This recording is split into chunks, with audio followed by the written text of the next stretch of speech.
Hello to everyone, and welcome to Curiosity Chronicles. Today we'll discuss about what goes into making the batteries that power our devices and how to make them last longer. As you might know, lithium-ion batteries power most of our personal electronics today. Did you know that mining the metals that make up those batteries can mean a lot of pollution, as well as harmful conditions for workers? All of these problems are getting worse as we use lithium and other materials in more and more things, like phones, computers, and electric cars. That's why recycling batteries is becoming more important than ever. But there's good news, more and more companies are working to recycle batteries and reduce waste.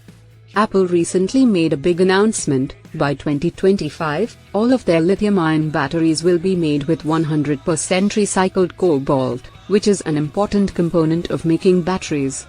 Apple also uses recycled materials in other products, like the magnets that help your phone charge wirelessly. This is a big step toward a more sustainable future for our electronic devices. What about electric vehicles?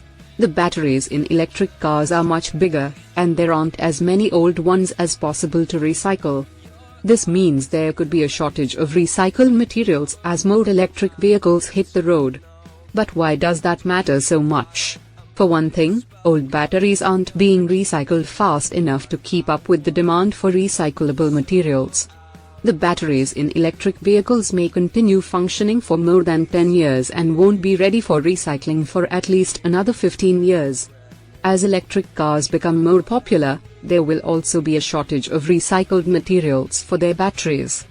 However, you shouldn't worry because there is already some recycled cobalt on the market from electronic devices like your dad's old camcorder and that Motorola Razr flip phone from 2006.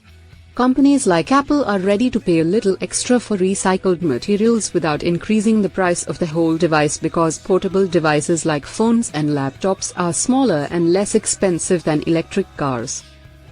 So what does this mean for the future? By 2025, the batteries in your iPhone could be made from 100% recycled cobalt. Electric cars might take a little longer, but we are getting closer to a world where we can reuse more materials in the technology we love. So don't forget to recycle your used batteries and help make a difference. Thanks for watching and stay curious. Another day, another info.